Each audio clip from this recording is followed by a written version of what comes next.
Bismillaahi Raxmaani Raxiim. Halkani waa Horne Peace Price Daily News xaruntiisa rasmiga ah ee Jigjiga deegaanka. Waxaanu hadana idila socodsiin jirnay wixii war muhiim ah inaga soo gaaray dalka iyo deegaanka. Waxaanu waqti xaadirkan idila socodsiin doonaa wixii war aanu hayno u diyaar garooba. wafdi oo hogaaminayo afhayeenka baarlamaanka ee Jamhuuriyadda Dimuqraadiga Federaalka Itoobiya Mudane Tagasa Chafo ayaa soo gaaray caasimadda DDS ee Jigjiga. Hogaamin masiirka shacabku ka run sheegay ayaa deegaanka Soomaalida ka aramiya waqti xaadirkan. Madaxweynaha dowladda deegaanka Soomaalida Mudane Mustafa Maxamed Cumar ayaana wafdigan si diiran ugu soo dhaweeyay garoonka diyaaradaha ee magaalada Jigjiga ee Garaad Wilwal.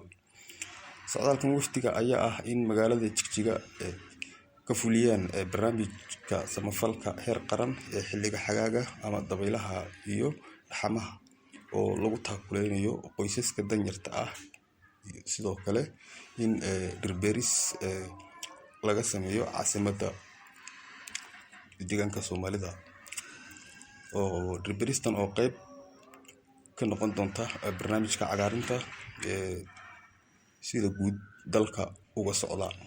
Xafiiska baarlamaanka dalka iyo waxaana iska kaashan doona barnaamijkan samafalka xagaaga xafiiska baarlamaanka Jamhuuriyadda Dimuqraadiga Federaalka Itoobiya iyo wadaagtiisa deegaanka Soomaalida. Waxaana uu dayactir guryo u sameyn doonaa in ka badan 30 qoys oo danyar ah oo ku nool magaalada Jigjiga ee caasimadda deegaanka Soomaalida. Warkan oo aanu ka soo xiganay xafiiska warfaafinta dowladda deegaanka Soomaalida.